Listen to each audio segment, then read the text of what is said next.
100.5 FM, KCAA Loma Linda. BSNJRadio.com. No negative news, no politics, just feel good music.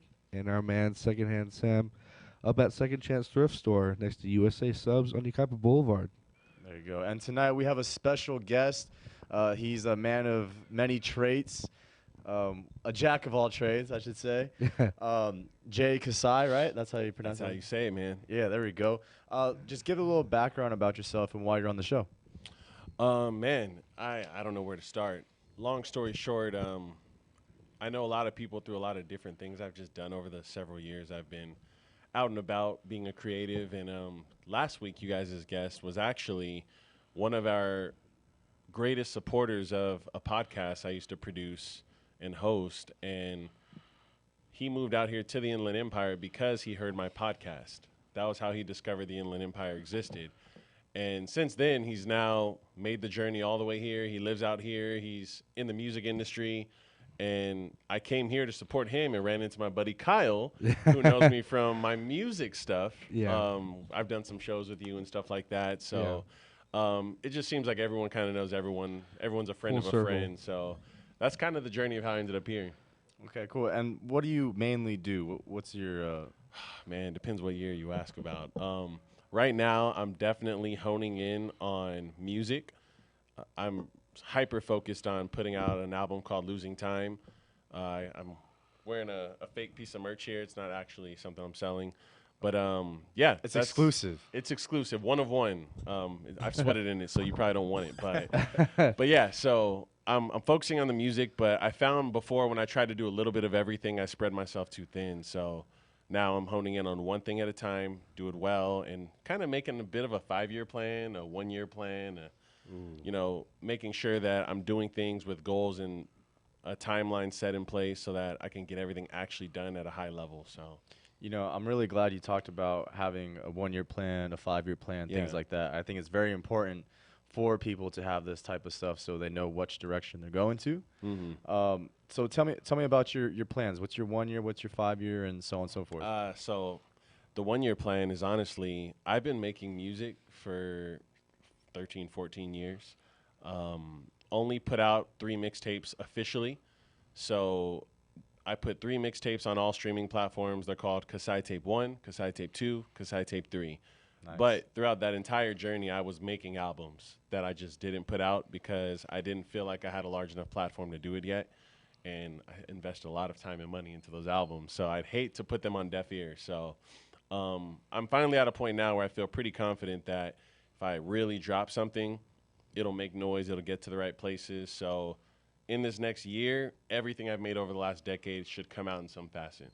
Oh, Wow. Yeah, so I have one song for you guys today that's from that decade of practice and building Okay. up, you know, my skill sets and all that. We're going to listen to one today at some point. Okay. Yeah.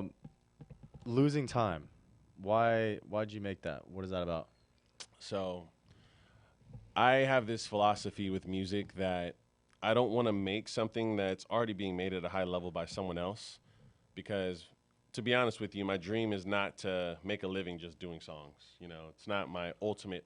It's not in the 10-year plan. Okay. It's in just the 1 year. After this 1 year, Wow. if things don't set out perfectly, that's okay with me. You know, I have other things that I really want to accomplish. So with Losing Time, I decided to really hone in on the things that I love deeply, which is sci-fi films, time travel, physics, you know, the hustle and grind of life and stuff like that. And so I found this phrase, losing time, and I put kind of like a hyphen in the middle so that the concept of losing, the concept of time, and then the concept of us always losing time all play into one okay. album. So there's records about us running out of time.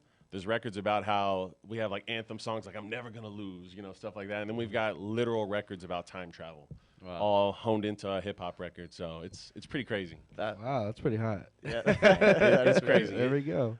I was gonna bring a record called Time Machine that's literally just about the concept of the way time moves, and I didn't bring it, but Oh man. you know, Well, next time. Yeah, next time you come on, we'll definitely do that. Yeah. You know, we had a guest. He went to prison for 10 years, and I had him on the show, and we're talking about time. Yeah. And I was like, man, why does it feel like the older you get, time goes by faster? And he's Yeah. like, it's because you're dying. You know, like your life knows that your time is almost up, so everything is happening at a faster rate. Yeah. And I was like, dude, that is crazy. Because, you know, as kids, like in high school and stuff and like middle school, like you go to summer vacation and it feels like forever. Yeah. You know, now like every day is like a blink of an eye. Next thing you know, 1000%, man. bro, we're already the end of 2022. Yeah. Yeah, I feel like yesterday was 2020. Right? Right? Not to put myself on blast, but in 2020, my 1 year plan was the same as this year's. Really? Which was drop all the music. I said that in 2020, and it's 2 years later. And I Damn. haven't dropped any of it. So I feel like I'm in a situation now. I had a lot of life stuff happen, but I'm in a situation now where I'm comfortable enough to start releasing stuff. How do you feel about like knowing that, you know? That the music's coming, or Well, the losing time part? The losing time part, like it's already 2022, and in 2020 you said you were gonna drop all the music. You know, it's a little daunting, you know. So I try to think about these different phases in the past where I think to myself, if I had the knowledge I had now in 2013, what would be happening really, you know, and stuff like that. Right. But at the end of the day, the only currency we can't control how fast it spins, and the fact that it's going to always run out and you can never make more is time. You know, so I just enjoy the fact that I'm able to spend it doing what I love to do. You know, I've always made music in some facet since 2008. You know, I engineer music. I used to produce albums. Now I just write and record for people, or write and record for myself. And I feel like you guys have heard the 10,000 hours concept, right? Right. Yeah. I've put in way past 10,000 hours of music. Like, Yeah. I'm extremely confident in my ability to create records, you know, Okay. and I've probably put in 50, 60,000 hours on it. You know, I used to not sleep. I had songs about not sleeping, you know. It was a long journey. I've been in several different groups, duos, solos. Yeah. You know, you're well aware. So, Yeah. you know, the journey with music is something where I'll never feel like I didn't have enough time. You know, I've definitely taken advantage of every minute. So I feel good about that. I've done a lot of great things. Nice. And so what's the song that you have for us? We're not going to play it right now. I know the board op is getting all like excited. But let's talk about that.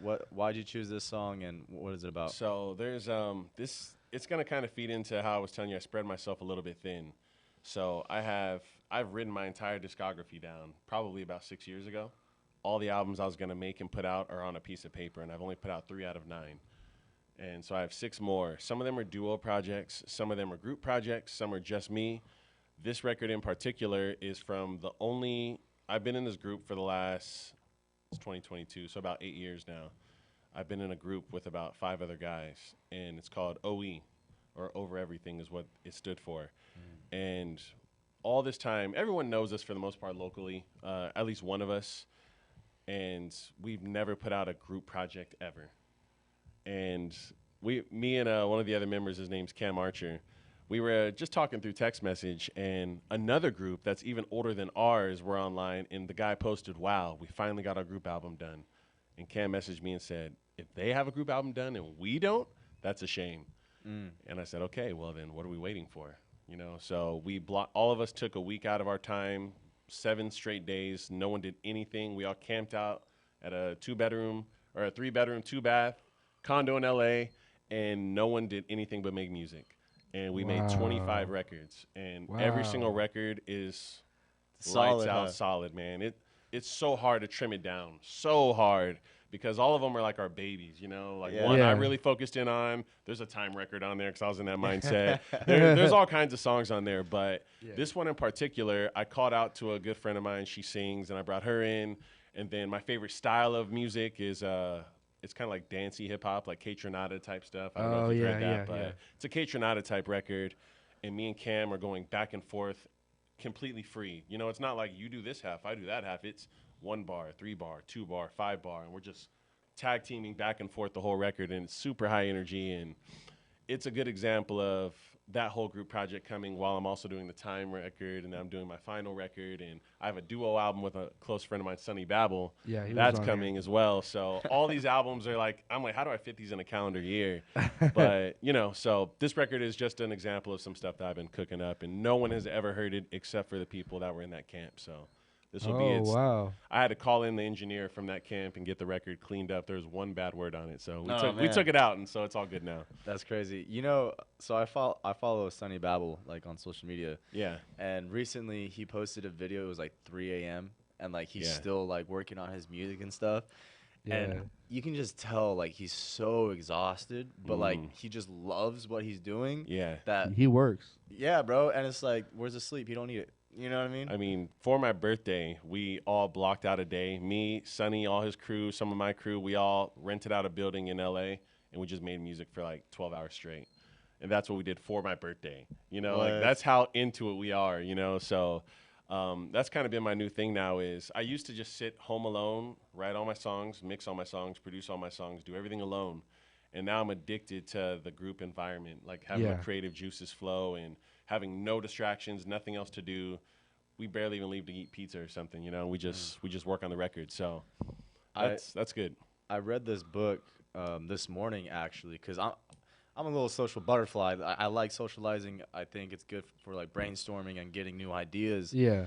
But this book that I'm reading, this guy, he also went to prison for 10 years. Jeez, There's it's a funny. theme. You doing research? You about to I'm go doing in or something, what? right? He's like, when I get caught, I'll be ready. Yeah, no, okay. So, anywho, he was talking about, yeah, it's one thing to socialize and brainstorm and all that, but there's something about, solitary confinement where you're by yourself and you Mhm. have the self-reflection of your own life and of yourself. Yeah. It really brings out a deeper end of things in life, rather Absolutely. than just being with the people around you. That's only a couple layers. Mm. Like, even though you guys are expanding ideas and emotions, if you're by yourself, you get deep.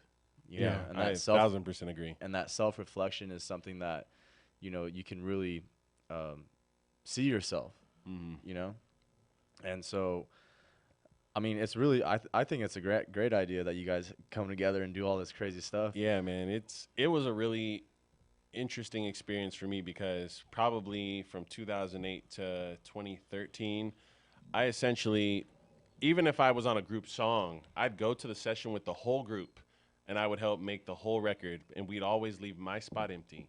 And I'd take it back home and make it my baby and, really just work on it. Write by myself, record by myself, do all the details by myself, then bring it back to the group. And even like one of my closest friends was like, you know what? Everyone thinks we're so like cohesive in the studio. I've never seen you write a verse before. He was like, I don't even know if you write them. And I was like, all right, hold up. He's I was like, how do time we out. know? Yeah, so we ended up like, then me and Cam, the guy I'm talking about, we made a song called Gotta Go, and we wrote that song together on the spot. And me and him have a lot of duo records where we go back and forth now. So it's pretty funny that you say that because those first 6 years are very formative of how I make my music now. I used to be very picky on how my voice sounded. I thought it sounded too deep, and it made me self-conscious of, wow, no one on the radio has my voice, so who's going to want to hear it? Or who can I compare myself to in the industry at all that's successful with my voice? And I couldn't really think of anyone. And over the years now, people compliment me on my voice. They're like, dude, your Yeah. voice is so different. It's distinct. I love It's hearing you." iconic. Yeah, and I'm like, got him. It took a long time, but I'm finally in a position where people aren't roasting me, saying like I sound boring or sleepy or it's too deep and stuff like that. So it's been a long journey. That's awesome.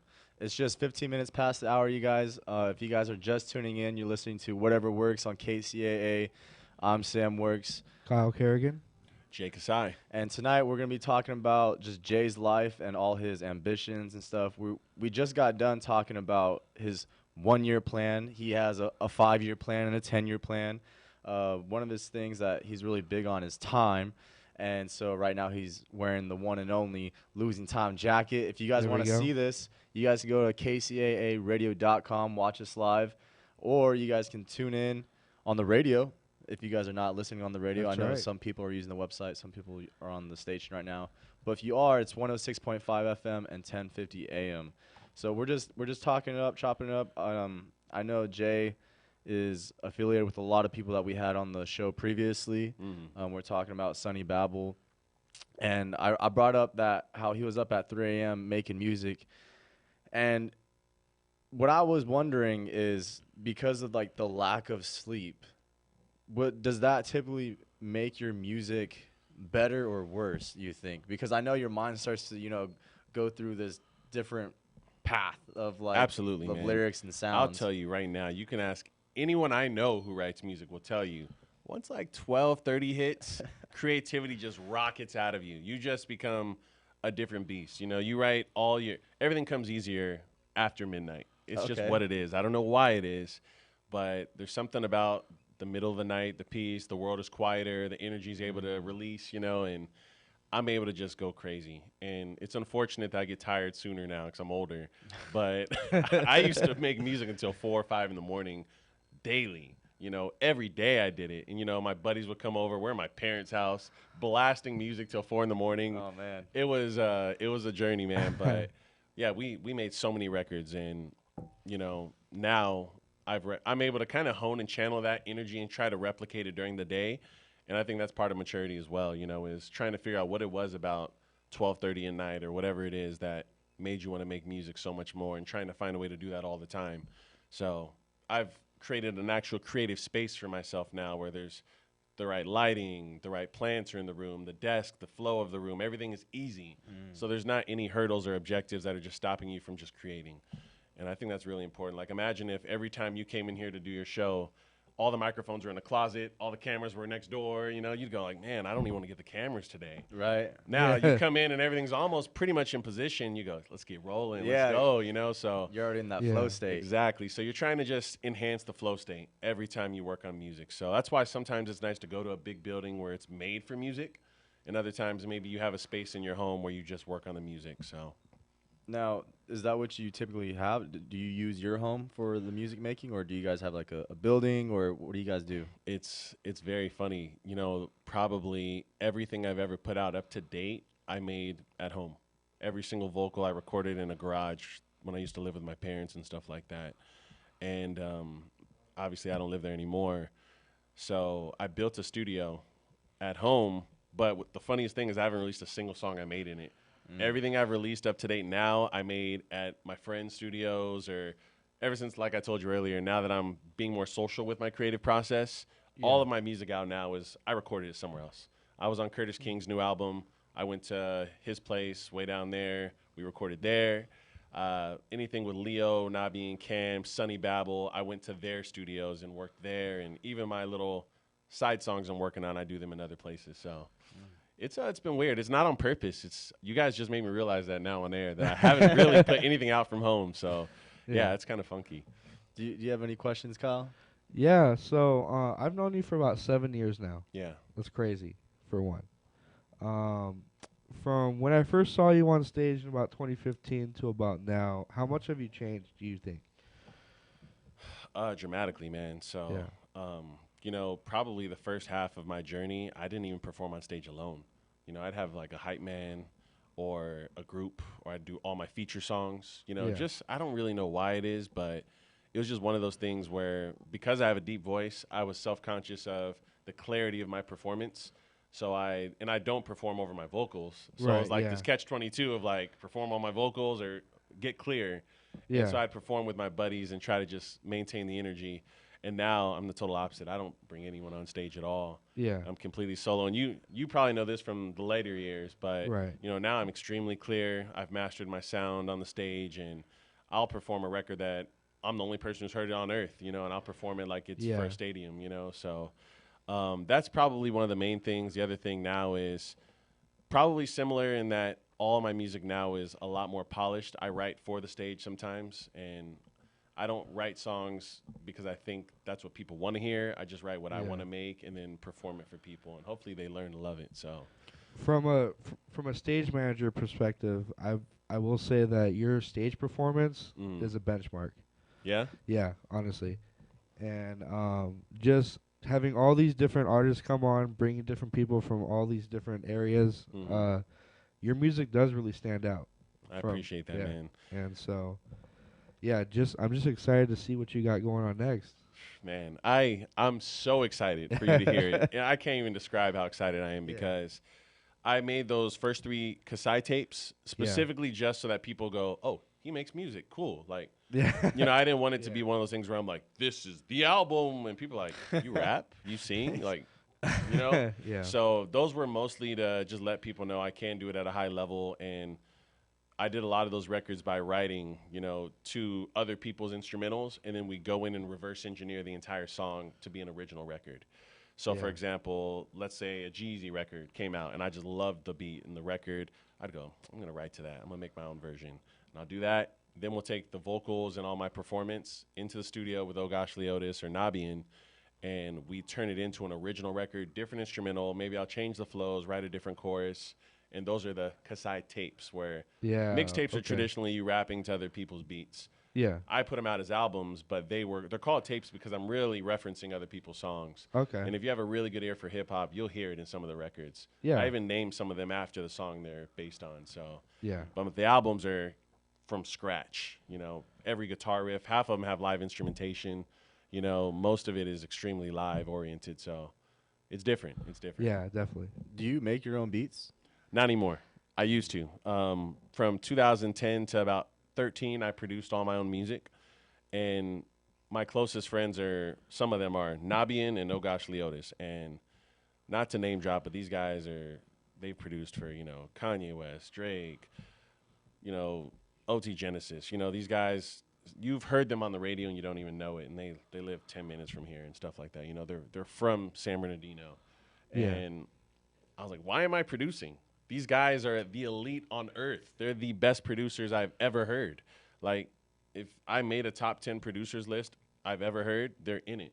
Yeah. So I'm not in the top 50 of my own list. My production is super average, super homemade and local sounding. So, those albums are also going to come out that I produced, but I'm not even going to promote them the same, So Yeah. these guys have kind of helped me take a little off my plate, inadvertently. Right. So I'm spreading myself a little less thin by not producing everything. And does that give you more time to focus on what you're trying to focus on? Absolutely. So now I haven't produced a record since I can't even remember the last one I made, and so now the song making process, I used to engineer all my music. The funny part is now I'm friends with people who are so good at engineering. I don't feel so like control freak oriented to where I have to touch the boards on my records, because in the past I try to let go of the reins and then I hear something. I'm like, move over, let me make this sound how I hear it in my head. These guys are making it better than I hear in my head. And I'm like, okay, cool. I can stop thinking about that part now. Now I can just write and just record and maybe even pull out a camera and film it or something. Yeah. So, it's been very liberating in these later years of my music journey. Yeah. So, okay, we just cut off for a second. You do your own like music videos and stuff, right?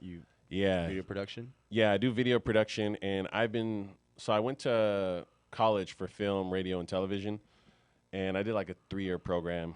So I've made films, short films, I've done feature-length films, and the one thing that made me money fast was music videos. So I've filmed over 60, 70 music videos for artists throughout the area, including myself. And I even made like a list of all of them. One day I sat down and just wrote down every single video I directed. I got a director's credit for it. And it's like 70. Yeah. Wow. And, now I don't really do music videos for people. I don't promote that. I don't tell people. I don't sell it online. It's not a service I'm offering. But people know, word of mouth. People go, oh, who did that video back then? They call me and stuff like that. But yeah, all my visuals, I usually just collaborate with a videographer. I'll bring one in that I respect. Okay. Yeah. So I'll call a guy and go, hey, man, I love your work. I have all the equipment. I have a concept. I have a storyboard. I have everything. I just need someone to come do the job. And I have a close friend named Mark Galang, and he does filming for a living. His 9 to 5 is camera work. And he'll take time out of his day to come work with us. And lately, the last one he did was 2909, which is a record me and Cam Archer have together, where he came out and we kind of just told him what our vision was. He told us what the real vision should be in his head. Okay. Yeah. And we came together collaboratively, and he just made it happen. And it came out so clean. And we used my camera, and, we used my equipment. I told him, just show up in your car, man, and I'll give you all the stuff you need. So, yeah, he's probably one of my favorite people to work with. I have a few others, but, yeah, so I'm trying so hard to be taking hats off, and just do one thing well instead of trying to tell everyone, hey, I guess who did the video? Guess who did that? Credit doesn't mean anything if it's not all done perfectly. So Yeah. And Yeah. what is that one thing that you're trying to do well? What do you? in this 1-year plan, it's the music, Okay. so that's why I'm not offering services in photography, services in videos. I'm not offering any of the other skill sets I have that I've made money from or made a living from. Yeah. I'm trying to just do the music and do it to the best I've ever done it and release it properly, you know, because it's so easy nowadays to drop your music on streaming platforms. It costs you, you need $40. You could drop your album right now for all platforms. That's all it takes. But if you want people to actually listen to it that you don't know personally, that you didn't call or text or spam on Facebook or something, it requires a budget, you know. So my objective is to get this music to the friend of the friend of the friend that I know, you know, and if they hear it just once, that's all I ask, you know. Right. So, Well, let's see if we can do that for you today. What's the song called that you got for us, and what is it about? so this song is called Build Up and Break Down Part 1. Breakdown Part 1. Yeah, so it's from the group OE. This has only got 2 members on it. There's 4 members total. Yeah. The other 2 were on part 2. So we wrote the build up portion and they wrote the breakdown portion. So it's a 2-part song. Okay. So Nice. everything in this song will be us jabbing at the concept of building things, you know, constructively, metaphorically, symbolically. It's all about, see what we build in here, you know, or stuff like that. So it's a pretty cool record, man. It's high energy. I really like it. All right, well, our board man, Joe's going to play it for us, and then after the song, we're going to talk a little bit about it, and then we're going to go on break, okay?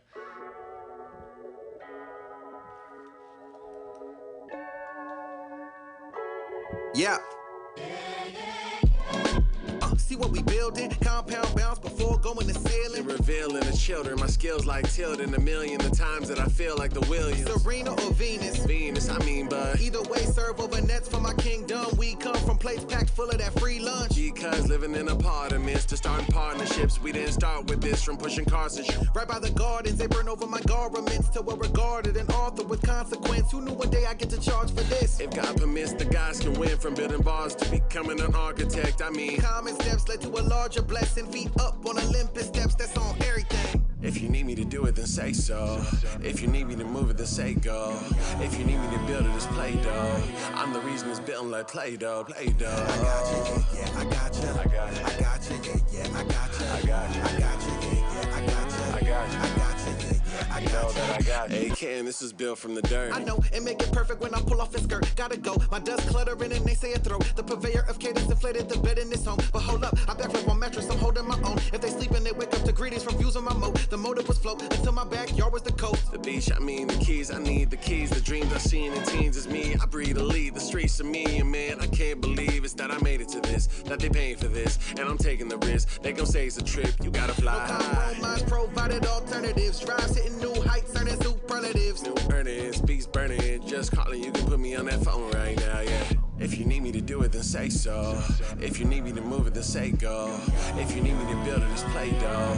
I'm the reason it's built like Play-Doh, Play-Doh. I got you, yeah, I got you. I got you. I got you, yeah, I got you. I got you. I got you, yeah, I got you. I got you. I got you, yeah, I You know got you. that I got you. Any kind of way, yeah. Dodging all that energy. We don't care what people say. We gon' build it anyway. If you need me to do it, then say so. If you need me to move it, then say go. If you need me to build it, it's Play-Doh. I'm the reason it's built like Play-Doh, Play-Doh. I got you, yeah, I got you. I got you. I got you, yeah, I got you. I got you. I got you, yeah, I got you. I got you. I got you, yeah, I You know got that I you. got you. That is Build Up and Break Down Part 1. Wow.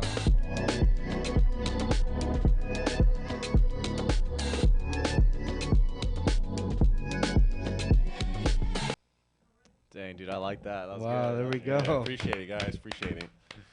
Man, so, Kyle, what'd you think? It was amazing. Yeah, that's pretty Yeah. good, huh? What is one thing that you found interesting in that song? Whenever Jay and Cam get on a record, I get excited. Okay. Because I know it's going to be good Yeah. in one way or another. But this is amazing. Yeah. So, obviously, you're the one with the deeper voice, right? Yeah. yeah. Okay. I was just making sure. First of all, the beat hit me hard, bro. Like, Hey. I didn't expect Dang. that beat to come in so just like funky and like strong, you know? Look, man, I'm telling you, Ogosh Leotis and Nabi In are, when I tell you they'd be on your top 10 hip hop producers, if you knew their catalog, you'd go, these guys are the truth. I'm not even They are. joking with you. They made that song, and he made that production right there in about 10 minutes. Not even joking with you. I said, hey, let's do some kind of K-Tronati, something funky. Yeah, give me a second. All right, go ahead and write the record. I'll be back. Left. No kidding. Yes, man. They're so good at what they do. It's amazing. That is awesome. And then I also like the voice matchup because like it was you hit your your deep voice and then the higher pitch voice. Yeah. Like I think that went really well together. Yeah. Just back and forth. I was like, okay, cool. It was a good matchup. Yeah. And then the rhythm too. Like you guys had different styles of rhythm. You came in. It was kind of like you got the etchy part, and then you came with the flow, and then back. I was like, okay, that was really good. And then the female. Who's the female? That is Aisha Monet, and she's an R&B singer out of L.A. Super, super talented. We connected because I directed one of her videos. I've actually directed 2 of her videos. Wow, that's and awesome. ever since then, I told her, look, I took her videos after I stopped taking videos because I liked her music that much. Dang. Wow. And I told her, look, I'm doing this because I like your music. We're going to work one day. We're going to work. She was like, okay, like, not a problem. And it took probably 2 years before I called her, but I called her for that camp because it was in L.A. I said, hey, we're in L.A. If you can make it, please come by. I'll make sure we have some records ready for your voice to be on them. And that was the one that she hopped on about 3, but that was the one where I was like, okay, this Dang, was a dude. special record. So Well, I'm excited to hear part 2, man. yeah, part 2 is the sick. breakdown, right? Yeah. Because you got the build up and then you got the breakdown. Yeah, she's on Breakdown as well, which adds a little bit more of like a common denominator to put the records together. Right. Yeah. And then the other 2 members of the group, Nicholas Gray and CJ Wesley, they're on Oh, that. man, They're here on we that go. one, and they sing phenomenally. So Oh, yeah. it's like very interlude-y, and it's so cool. I'll play it for Yeah. you after the show. Awesome. That's great. All right, guys. So we're running a little late, so we're going to take our 5-minute break. But when we come back, we're just going to continue chopping it up with Jay Kasai and Kyle here. And you guys listen to whatever works. We'll be back in 5.